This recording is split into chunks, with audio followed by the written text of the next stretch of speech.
On page optimisation के अंदर आता है कैनोनिकल टैग, ठीक है, जो टेक्निकल एसईओ होता है।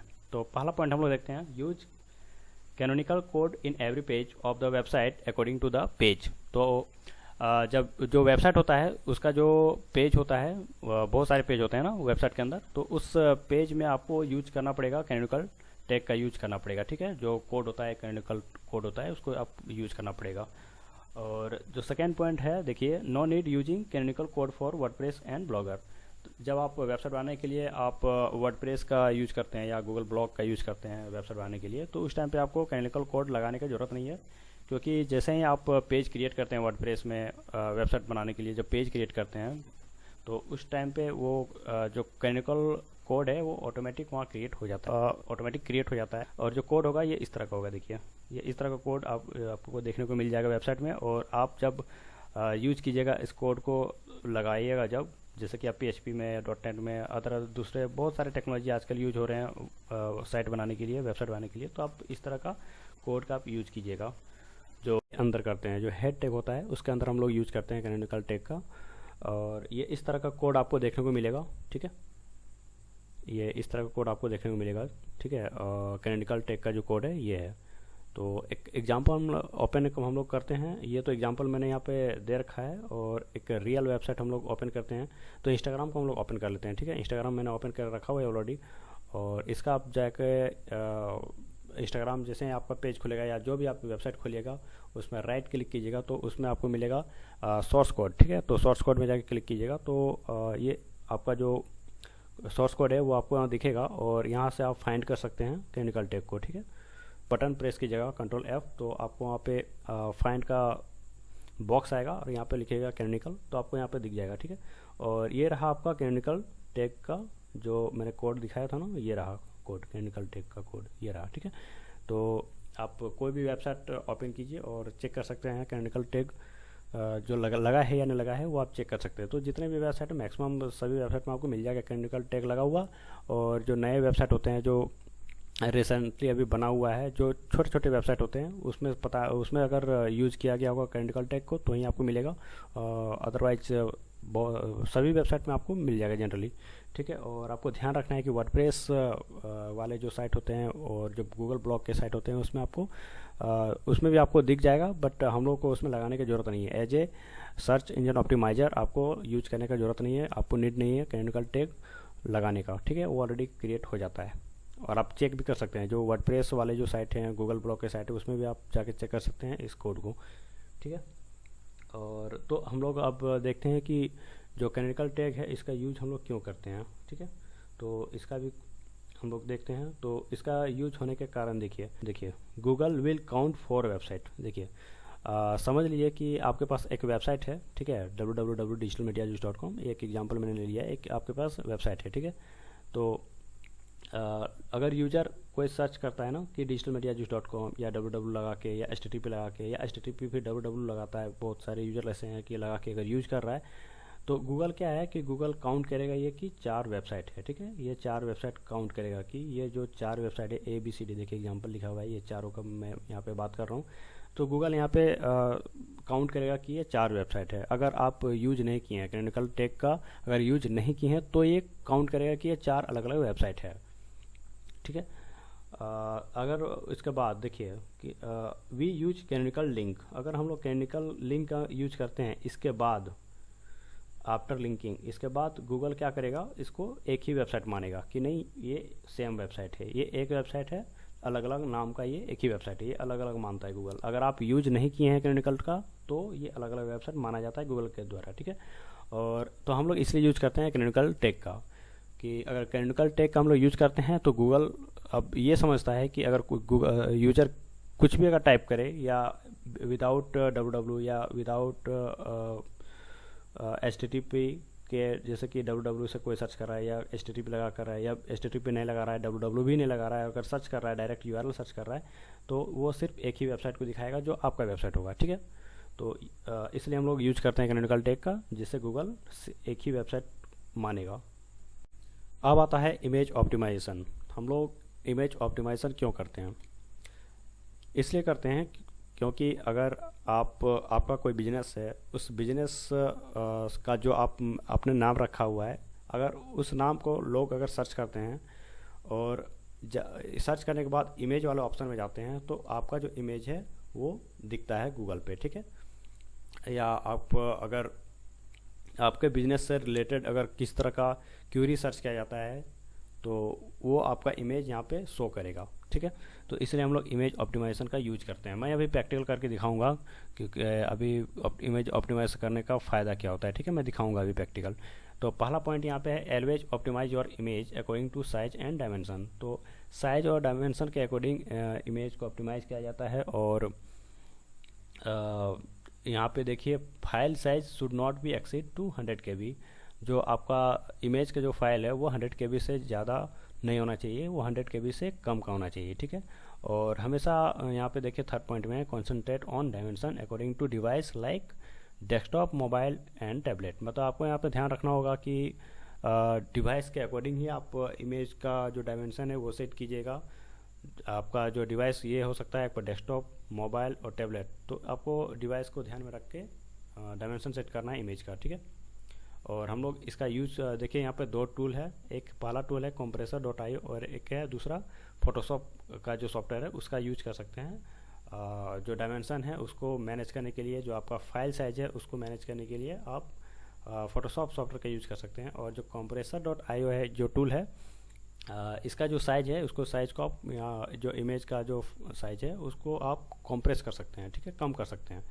तो इसका फ़ायदा इस होगा, इसलिए इसका किया जाता है, कंप्रेस किया जाता है।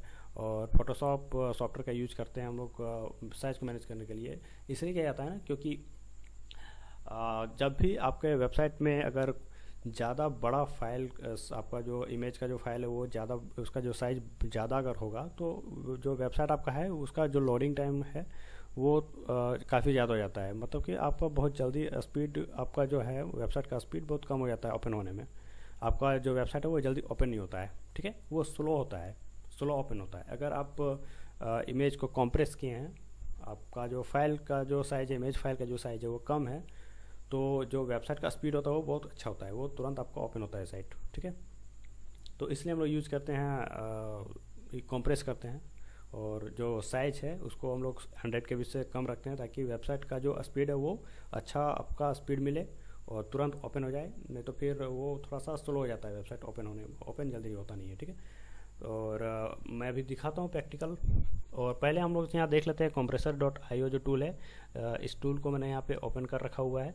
तो इस टूल को यहाँ पे हम लोग पहले देख लेते हैं, फिर हम लोग देखेंगे कि इमेज ऑप्टिमाइजेशन करने के फ़ायदे हम लोग देख लेते हैं, क्या हम लोग को फ़ायदा यहाँ पे मिलेगा। प्रैक्टिकल में दिखा देता हूँ, ठीक है। ये रहा इमेज कंप्रेस करने के लिए compressor.io जो टूल है, ये रहा टूल, ठीक है। और ये देखिए JPEG, PNG, SVG, GIF and WEBP, इस तरह के जितने भी फाइल हैं, ये इस तरह के फाइल को ये एक्सेप्ट करता है ये टूल, और आपको ऑप्टिमाइज करके देता है, कंप्रेस करके आपको ये देता है, ठीक है। इस तरह का फाइल को ये कंप्रेस करता है। और कंप्रेस करने के बाद आप यूज़ कर सकते हैं उसको, सोशल मीडिया में यूज़ कीजिए। जनरली लोग वेबसाइट में यूज़ करते हैं, फिर आप सोशल मीडिया में यूज़ कर सकते हैं, तो आप यूज़ कर सकते हैं इसको कंप्रेस करने के बाद, ठीक है। और इसके बाद आता है अल्ट टैग ऑप्टिमाइजेशन, ठीक है। इसके बाद हम लोग देखेंगे कि इमेज ऑप्टिमाइज करने के फ़ायदे क्या होते हैं, वो हम लोग गूगल में प्रैक्टिकल में दिखा दूंगा, ठीक है, कि इसका फ़ायदे क्या है। तो पहले इसको ख़त्म करते हैं अल्ट टैग ऑप्टिमाइजेशन, क्योंकि ये भी इमेज से रिलेट करता है, ठीक है। तो गूगल कांट रीड इमेज, जो पहला पॉइंट है, Google can't read image, Google image को रीड नहीं कर सकता है, ठीक है। क्यों नहीं कर सकता है, तो हम लोग इसको देखते हैं। और यहाँ पे सेकेंड पॉइंट है, use always alt tag in image. जब आप इमेज का टैग लगाइएगा, जो आप कोड लिखेगा, इमेज का जो टैग लगेगा, उस टैग में आप अल्ट टैग का यूज कीजिएगा, ठीक है। तो देखिए यहाँ पे इस तरह का कोड आपको यहाँ पे देखने को मिलेगा, ठीक है। इस तरह का कोड यहाँ पे इमेज का जो टैग लगता है, इस तरह से आप यूज़ कीजिएगा कोड का। और यहाँ पे आप अल्ट टैग का यूज कीजिएगा, ठीक है, अल्ट टैग का। तो हम लोग यहाँ पे लिखे हैं डोमेन रजिस्ट्रेशन। तो यहाँ पे लिखा गया है optimise alt tag according to the image, image के अकॉर्डिंग आप अल्ट टैग लगाइएगा और ऑप्टिमाइज कीजिएगा, ठीक है। और जो आपका अल्ट टैग होगा वो आपका कीवर्ड होना चाहिए। देखिए, use keyword based alt tag for the image. तो इमेज के लिए आप हमेशा जो अल्ट टैग लगाइए वो कीवर्ड होना चाहिए, ठीक है। तो यहाँ पे जो अल्ट टैग हम लोग लगाए हैं यहाँ पे कीवर्ड होना चाहिए। तो हम लोग देखते हैं कि अब गूगल कांट रीड इमेज, अब गूगल इमेज रीड नहीं कर सकता है। क्यों? क्योंकि गूगल समझ नहीं पाता है कि आपका जो इमेज है उसको समझ नहीं पाता है। देखिए, Google can't crawl and index the image. तो गूगल यहाँ समझ नहीं पाता है और इसको इंडेक्स नहीं करता है, ठीक है, इमेज को। लेकिन जब हम लोग इमेज का जब हम लोग टैग लगाते हैं और अल्ट टैग का यूज करते हैं, तो अल्ट टैग का यूज करने से गूगल उस इमेज को जान पाएगा, जो आप इमेज का यूज कर रहे हैं उस इमेज को जान पाएगा। उसके बाद जब आपका वेबसाइट का क्रॉलिंग जब होगा तो उस समय वो इमेज को क्रॉल करेगा और इंडेक्स कर देगा, अगर अल्ट टैग यूज करते हैं तो। इसलिए हमें ये मस्ट है, ये जरूरी है अल्ट टैग लगाना, जिससे गूगल आपका इमेज को जान पाएगा, क्रॉल करेगा, उसके बाद वो इंडेक्स कर देगा, ठीक है, जो आपका गूगल में दिखना स्टार्ट हो जाएगा वो इमेज, ठीक है। इसलिए हम लोग को यहाँ पे अल्ट टैग लगाना नेसेसरी है, ठीक है। और आप यहाँ चेक कर सकते हैं सभी वेबसाइट में, आप टूल्स के हेल्प से आप चेक कर सकते हैं कि आपका वेबसाइट में जो इमेज का जो टैग लगाया है उसमें अल्ट टैग है या नहीं है, ठीक है। मतलब अल्ट आप लगाए हैं कि नहीं, अल्ट, ठीक है। इमेज का जो कोड है इसके अंदर में आप अल्ट टैग का यूज़ किए हैं कि नहीं किए हैं, आप चेक कर सकते हैं टूल्स के हेल्प से। विदाउट टूल्स के हेल्प से भी आप कर सकते हैं। मैं अभी प्रैक्टिकल करके दिखा दूंगा, एक मैं साइट ओपन करूंगा और आपको दिखा दूंगा कि जो इमेज का जो कोड लगा है उसमें अल्ट टैग का यूज किया गया है या नहीं है। तो आप विदाउट टूल भी आप यूज कर सकते हैं, ऐसा कोई दिक्कत है नहीं। तो इसलिए हम लोग का इसलिए हम लोग यूज करते हैं अल्ट टैग का, ताकि गूगल इमेज को रीड कर पाए, क्रॉल कर पाए और उसको इंडेक्स कर दे, ठीक है। मैंने यहाँ पे एक कीवर्ड सर्च किया है, digital marketing agency in India, ठीक है। ये चेक करने के लिए कि इमेज को ऑप्टिमाइज करने से क्या बेनिफिट है, तो इसको आप यहाँ पे देख सकते हैं। जैसे मैंने दूसरा सेक्शन है यहाँ पे इमेज का है, मैंने यहाँ पे क्लिक किया इमेज पे और ये ओपन हो गया और देखिए यहाँ पे आपको इमेज दिख रहा होगा। तो इस इमेज का जब यूज किया गया होगा, कोड का यूज किया गया, इमेज का टैग हम लोग जब इसमें जब लगाया गया होगा, तो इसमें जो अल्ट टैग होगा वो आपका यहाँ पे कीवर्ड बेस्ड होगा, ठीक है, या कीवर्ड का यूज किया गया होगा अल्ट टैग में। तो इसलिए ये इमेज यहाँ पे दिख रहा है सबसे ऊपर में, ठीक है। तो जब हम लोग अल्ट टैग का यूज करते हैं उसमें कीवर्ड का इसलिए यूज करते हैं ताकि आपका सबसे ऊपर में आपका इमेज दिख पाए, ठीक है। ये सभी जितने भी इमेज देख रहे हैं सब में कीवर्ड यूज किया गया होगा अल्ट टैग में, जो हम लोग यूज करते हैं तो उसमें कीवर्ड यूज किया गया होगा अल्ट टैग पे, इसलिए ये इमेज यहाँ पे दिख रहे हैं, ठीक है। और अल्ट टैग यूज करने का और एक कारण मैंने बताया था, जिससे गूगल आपके इमेज को रीड कर पाए, क्रॉल कर पाए और इंडेक्स कर सके, ठीक है। इसलिए हम लोग अल्ट टैग का यूज करते हैं और कीवर्ड बेस्ड करते हैं, ठीक है। तो ये देखिए अलग अलग कंपनी का है, ठीक है, अलग अलग कंपनी का यहाँ पे है। और क्योंकि इसलिए अलग अलग कंपनी का यहाँ दिख रहा है कीवर्ड, ये जो सारे कंपनी है कीवर्ड के यूज़ किए होंगे अपने अल्ट टैग में। और गूगल क्या किया, इस कंपनी का जो अलग अलग कंपनी है ना, अलग अलग कंपनी के इमेज को रीड किया होगा, क्रॉल किया होगा और क्रॉल करने के बाद इंडेक्स कर गया है। इंडेक्स करने के बाद ही यहाँ पे ये देखिए गूगल में ये दिख रहा है, ठीक है। तो इसलिए हम लोग यहाँ पे यूज करते हैं इमेज ऑप्टिमाइजेशन का। तो एक कंपनी है, डिजिटल मार्केटिंग एजेंसी की एक कंपनी है सोशल बिट, ठीक है। इसको मैंने यहाँ पे सर्च किया है गूगल में और इसको जाके हम लोग चेक करते हैं। इमेज वाले सेक्शन में जाके मैं क्लिक करता हूँ और यहाँ देखिए आपको यहाँ पे दिखेगा जो सोशल बिट है, उनका जो इमेज है वो देखिए यहाँ पे आपका ऑप्टिमाइज हो गया है, ठीक है।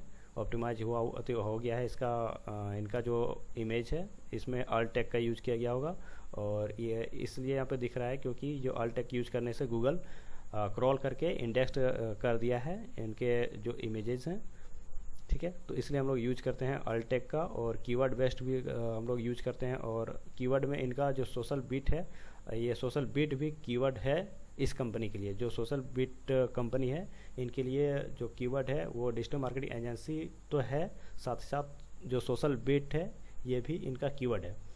तो ये जो सोशल बिट कीवर्ड है इनके कारण से भी इमेज यहाँ पे दिख रहा है। अल्ट टैग में ये यूज किए होंगे सोशल बिट, किसी इमेज में किए होंगे डिजिटल मार्केटिंग एजेंसी, तो इसके कारण ये इनका इमेज यहाँ पे दिख रहा है और इनका जो इमेज है यहाँ पे इंडेक्स हो गया है, ठीक है। इसलिए यहाँ पे शो कर रहा है। तो इसलिए इमेज को हम लोग अल्ट टैग हम लोग यूज करते हैं इमेज में, जिससे गूगल क्रॉल करे, इंडेक्स करे, और कीवर्ड बेस्ड आपका जो होना चाहिए अल्ट टैग वो कीवर्ड बेस्ड होना चाहिए।